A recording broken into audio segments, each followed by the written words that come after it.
Selamat malam, Kaltim Headline Malam kembali hadir bersama saya, Rosmi Rahmah. Sejumlah informasi penting akan kami hadirkan untuk Anda dan berikut di antaranya. Kita awali Headline Malam edisi kali ini. Setelah 3 hari dicari, tim Basarnas menemukan anak buah kapal tugboat Tanjung Pura 19 yang jatuh di Sungai Mahakam. Kondisi jenazah sudah sulit dikenali, namun petugas dan rekan-rekan korban memastikan mayat tersebut adalah Alwi. Berikut informasinya. Diberitakan sebelumnya kejadian naas itu pada Rabu 14 Oktober 2020. Kantor Pencarian dan Pertolongan Kelas A Balikpapan menerima laporan adanya kecelakaan air yang mengakibatkan 1 orang tenggelam. Lokasinya di Sungai Mahakam sekitar tikungan GP Samarinda. Dari pengakuan saksi Ahmad Jaya yang sehari-hari bekerja bersama korban sebagai anak buah kapal Tanjung Pura 19, awalnya saat mereka naik perahu klotok bersama seorang motoris. Tujuannya merapat ke sebuah ponton karena akan mengambil kunci jangkar. Namun ternyata saat merapat, perahu klotok yang kecil itu masuk di bawah ponton. Akibat benturan dengan badan ponton, perahu klotok dari kayu itu hancur. Akibatnya saksi Ahmad dan motoris yang berenang ke tepi selamat. Sementara Alwi tidak muncul-muncul ke permukaan.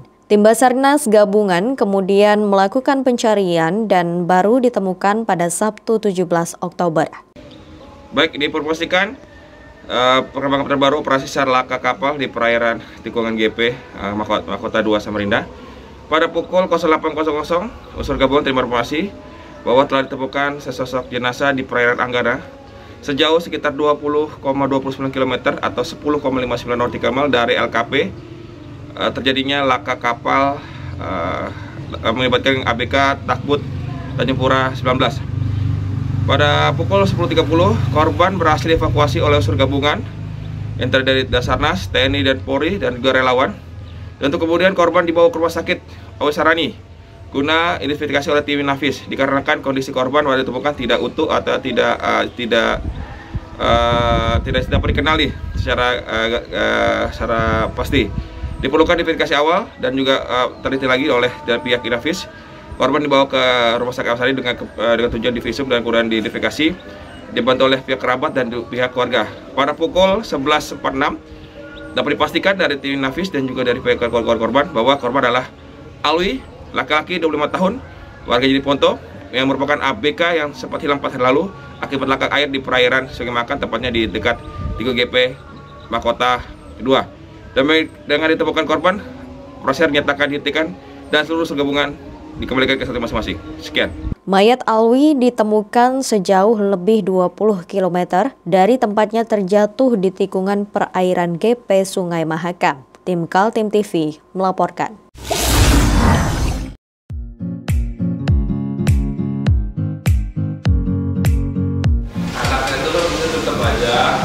Cara mudah beriklan digital di Kaltim TV.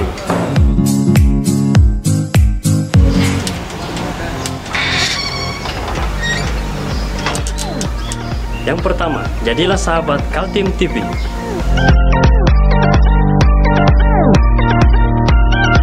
Dengan Rp1 juta, para sahabat mendapat 20 kali tayang di slot berita kamu.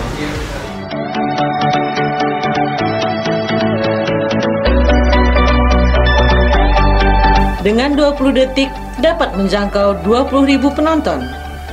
Anda beruntung karena mendapat kesempatan perdana dari kami. Ayo jadilah sahabat Kaltim TV. Kabar duka akibat pandemi COVID-19 dialami lagi oleh jajaran pemerintah Kota Samarinda. Salah seorang pejabatnya berinisial MCM yang sehari-hari bertugas di bidang perencanaan Bapenda Kota Samarinda meninggal dunia setelah dinyatakan probable terinfeksi virus corona. Berikut informasinya. Beginilah suasana pelepasan jenazah pejabat di Bapenda Kota Samarinda. Setelah dinyatakan meninggal dunia, pihak keluarga maupun rekan-rekannya harus merelakan jenazah dimakamkan dengan cara protokol COVID-19. Pejabat dengan inisial MCM diumumkan meninggal dunia dalam status probable COVID-19. Innalillahi wa inna ilaihi raji'un.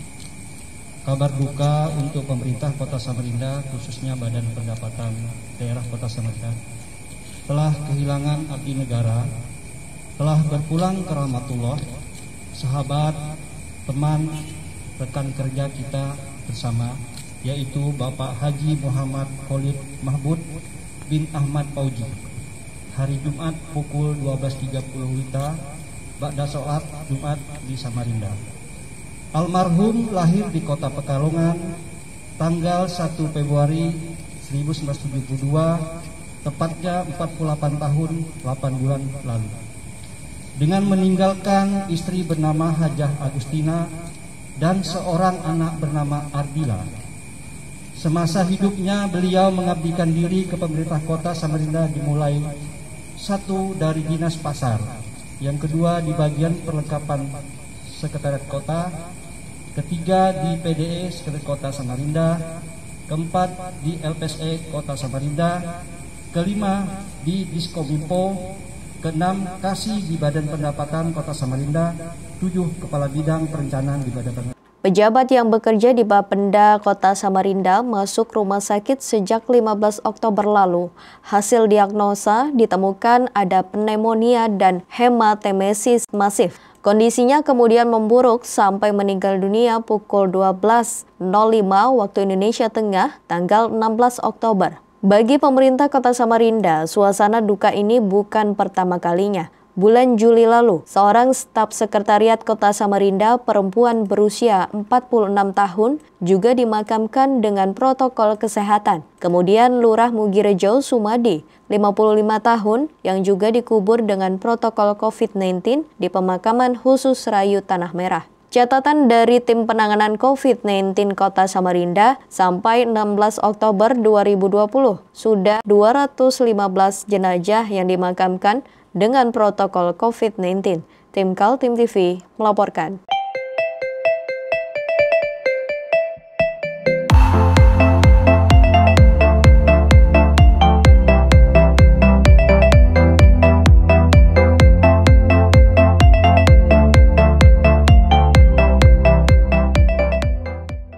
Akhir pekan pada 17 Oktober, sudah 215 jenazah yang dimakamkan dengan protokol COVID-19 di pemakaman khusus Rayu Tanah Merah, Samarinda. Namun dari jumlah tersebut tercatat yang betul-betul terkonfirmasi positif virus corona sebanyak 140 orang, sisanya berstatus probable. Inilah pengumuman yang dilakukan Tim Penanganan COVID-19 Kota Samarinda. Setiap hari nyaris tidak ada waktu jeda orang yang meninggal dunia dan wajib dikuburkan menggunakan protokol COVID-19. Seperti yang terjadi pada Jumat 16 Oktober 2020. Meski malam hari, tim kolaborasi antara petugas BPBD dan Dinas Perumahan dan Pemukiman itu tetap menjalankan tugasnya dengan ketekunan. Assalamualaikum warahmatullahi wabarakatuh. Selamat malam. Hari ini tanggal 16 Oktober 2020, tepat pukul 21:30. Kami dari tim Satgas Penanganan COVID-19 Kota Samarinda kembali melakukan prosesi pemakaman ke-214 dan 215 kepada 2 jenazah. Jenazah pertama dengan inisial MCM, usia 48 tahun, berjenis kelamin laki-laki, beragama Islam. Yang bersangkutan mulai dirawat di Rumah Sakit Abdullah Sarani pada tanggal 15 Oktober 2020 dengan diagnosis KAD plus ACS STEMI plus pneumonia COVID dan plus hematemesis masif, dan dinyatakan meninggal dunia pada tanggal 16 Oktober 2020 tepat pukul 12:05 dengan kesan radiologi pneumonia bilateral. Yang bersangkutan berstatus probable COVID-19. Sedangkan jenazah kedua dengan inisial HM, usia 77 tahun, berjenis kelamin laki-laki, beragama Islam, mulai dirawat di Rumah Sakit Abdullah Sarani pada tanggal 11 Oktober 2020 dengan diagnosis gagal napas, pneumonia, AKI plus shock septic, dan dinyatakan meninggal dunia pada tanggal 16 September 2020 tepat pukul 18:11 dengan hasil swabnya terkonfirmasi positif COVID-19. Saat ini kami sudah melakukan pemakamannya secara protokol COVID di pemakaman umum Rodatul Jannah Rayu Tanah Merah, Samarinda. Muncul pertanyaan masyarakat, mengapa jumlah jenazah yang dimakamkan begitu banyak? Seperti dilaporkan ada 215 jenazah. Sementara dari Tim Penanganan COVID-19 yang meninggal 140 orang. Ternyata setelah ditelusuri, perbedaan terjadi karena jenazah yang dikubur berasal dari 2 status berbeda, yaitu pasien positif dan probable. Pasien positif adalah yang sudah dilakukan tes swab dan hasilnya memang terkonfirmasi positif tertular virus corona. Sedangkan pasien yang berstatus probable adalah pasien yang meninggal dunia sebelum keluarnya hasil tes swab. Dan situasi pandemi COVID-19, pasien berstatus probable wajib dimakamkan dengan protokol COVID-19. Jenazah tidak boleh dibawa pulang oleh keluarga, lalu dibungkus oleh petugas menggunakan plastik berlapis dan dimasukkan peti sebelum dikuburkan. Di Kota Samarinda, data kumulatif jumlah pasien positif selama masa pandemi sudah mencapai 3.460 orang. Dari jumlah tersebut yang dinyatakan sembuh ada 2.696 orang dan yang meninggal dunia karena terkonfirmasi positif terinfeksi virus ada 140 orang. Per 16 Oktober jumlah pasien positif yang masih dirawat menunggu penyembuhan ada 624 orang. Tim Kaltim TV melaporkan. Mari kita memerangi virus corona dengan mematuhi imbauan pemerintah. Stay at home. Kita beralih ke informasi selanjutnya. DPRD dan pemerintah Provinsi Kaltim merencanakan anggaran sebesar 150 miliar untuk penanganan COVID-19 pada tahun 2021. Alasan pengalokasian anggaran lantaran melihat tren kasus penularan yang masih terjadi, meski diprediksi sudah ada vaksin virus corona. Vaksin virus corona rencananya sudah mulai didistribusikan oleh pemerintah pusat bulan November 2020. Jadwal itu lebih cepat dari perkiraan setelah berhasil dilakukan uji klinis fase ketiga. Vaksin yang dipakai di Indonesia berasal dari Cina, yaitu Sinovac, CanSino, dan G42 Sinopharm. Kabar gembira itu menjadi harapan masyarakat. Tahun depan pandemi COVID-19 tidak lagi separah tahun 2020. Itu sebabnya DPRD bersama Pemprov Kaltim tidak lagi menganggarkan lebih setengah triliun rupiah dari APBD Kaltim, tapi hanya 150 miliar rupiah. Dan kita melihat trennya sekarang, jadi tetap kita anggarkan untuk dana COVID. Sementara 150 untuk COVID. 50 miliar. Ya. Oke. Baik. Di Kaltim sendiri sampai 16 Oktober 2020, penyebaran virus corona sudah memasuki angka kumulatif pasien positif sebanyak 11.306 orang dan pasien yang sembuh 8.269 orang. Sementara pasien positif yang meninggal dunia ada 434 orang dan masih berada dalam perawatan di isolasi mandiri maupun di rumah sakit ada 2.603 orang. Dalam beberapa hari terakhir, tren menunjukkan jumlah pasien positif yang sembuh lebih tinggi dari penambahan jumlah pasien terkonfirmasi baru. Tim Kaltim TV, Hardin dan Heriman melaporkan.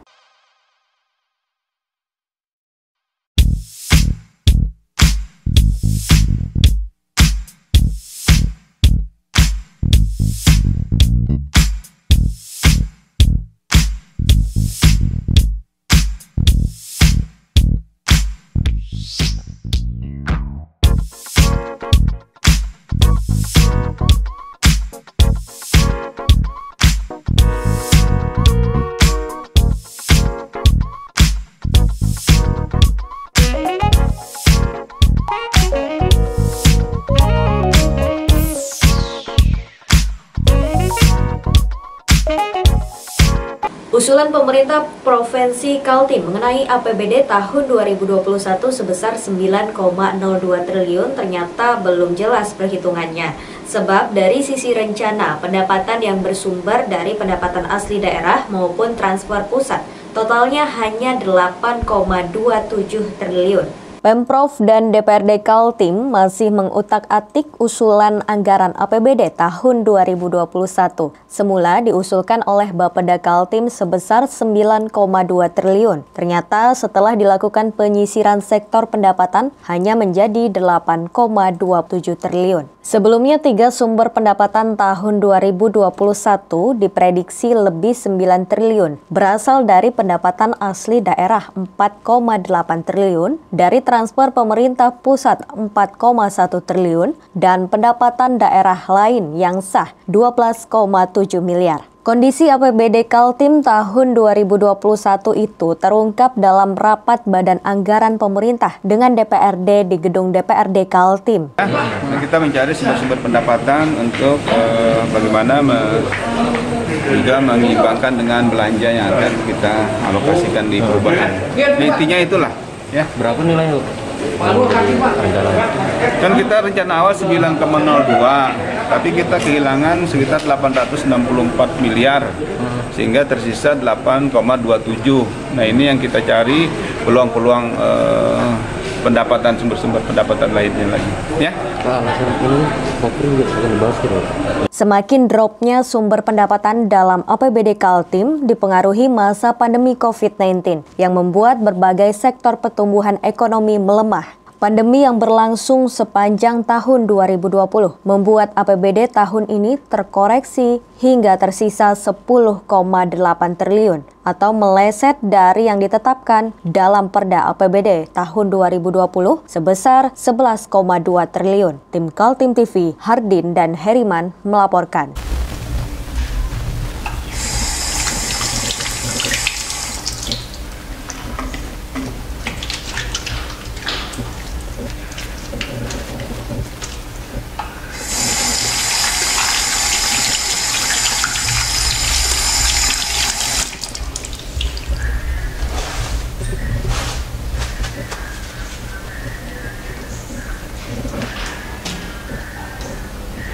Meskipun di rumah saja, kita tetap selalu menjaga kesehatan, cuci tangan, menggunakan hand sanitizer.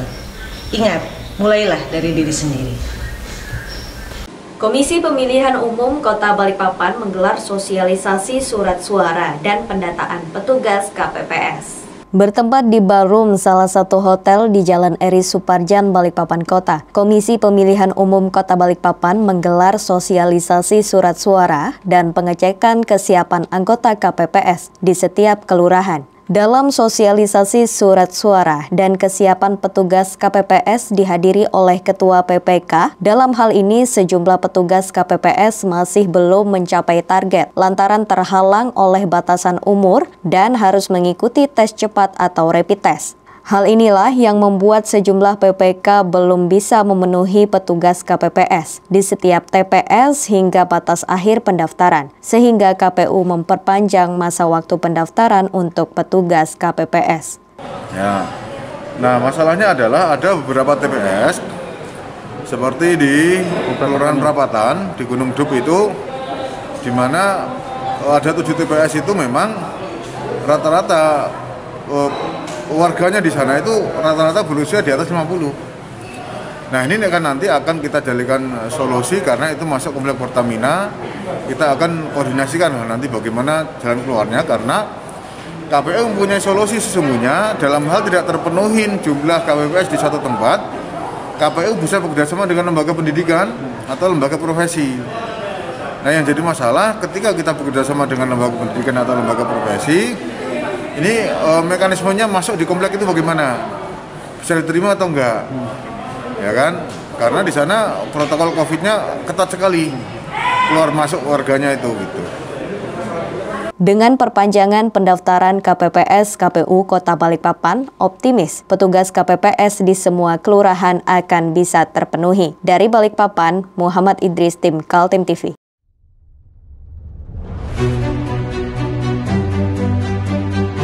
Ini kita ada kegiatan untuk membungkus sembako untuk dibagikan ke masyarakat yang membutuhkan karena COVID-19 ini.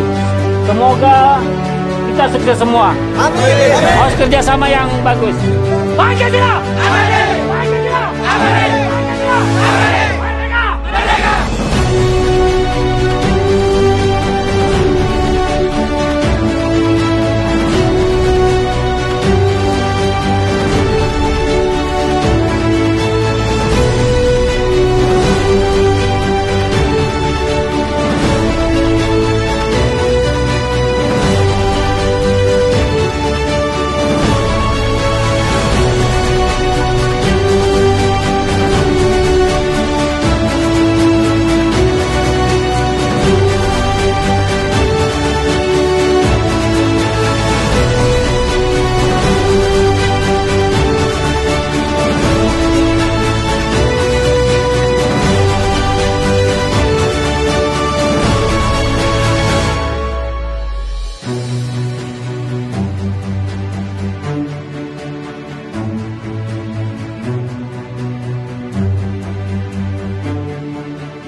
Pangdam 6 Mula Warman bersama Gubernur dan Kapolda Kaltim meluncurkan program serbuan teritorial di Makorem 091 Aji Suryanata Kusuma Jalan Gajah Mada Samarinda. Berbarengan dengan itu diluncurkan juga aplikasi sistem pelaporan COVID-19 berbasis web dan mobile. Banyak yang bertanya-tanya apa maksud dari program serbuan teritorial yang diluncurkan Kodam 6 Tanjung Pura secara serentak di seluruh Kaltim. Ternyata maksud dari program itu adalah gerakan perubahan perilaku yang akrab disebut new normal akibat dari pandemi COVID-19 yang sedang terjadi. Pencanangan program disosialisasikan langsung oleh Pangdam 6 Mula Warman, Majen TNI Heri Wiranto, Gubernur Kaltim Isra Nur, Ketua DPRD Kaltim Makmur HPK, dan Kapolda Kaltim Irjen Pol Heri Rudolf Naha. Aksi ini sebenarnya aksi bersama ini, Pak Gubernur, kita semua, saya sudah koordinasi dari awal kita, terus kita laksanakan, kebetulan kita laksanakan di Makorem ini. Baik kita sebut kegiatannya serbuan teritorial, kita menyerbu dengan cara-cara dalam rangka mendukung penanggulangan COVID-19. Maknanya tentu kita harus membangun keterpaduan bersama. Saya katakan sering sinergitas tanpa batas. Enggak dalam rangka untuk menghadapi setiap permasalahan di wilayah. Kali ini kita menghadapi COVID-19 harus bersatu. Tidak bisa kita sendiri. TNI nggak bisa sendiri, Pak Gubernur juga nggak bisa sendiri, Polri juga nggak bisa. Kita harus sama-sama.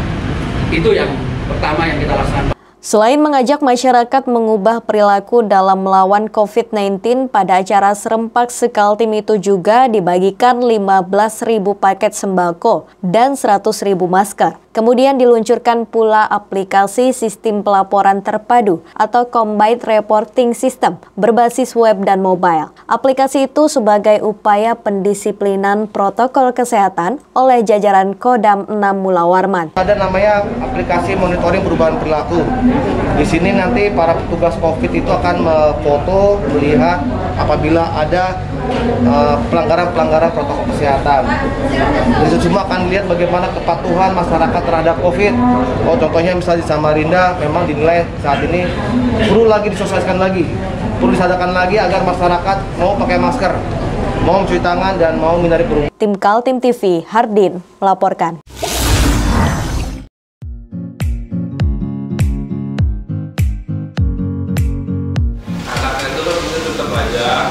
Cara mudah beriklan digital di Kaltim TV.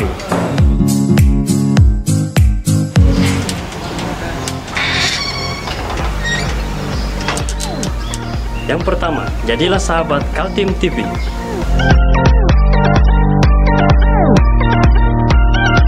Dengan Rp1 juta, para sahabat mendapat 20 kali tayang di slot berita kamu.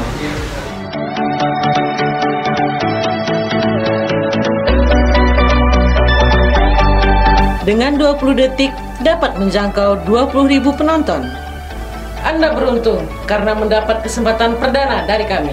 Ayo jadilah sahabat Kaltim TV. Demikian Kaltim Headline Malam edisi kali ini. Informasi lainnya dapat Anda simak melalui situs website kami www.kaltim.tv, channel YouTube dan fanpage Facebook Kaltim TV. Jangan lupa selalu patuhi protokol kesehatan. Saya Rosmi Rahma bersama kerabat kerja yang bertugas pamit undur diri. Selamat malam dan sampai jumpa.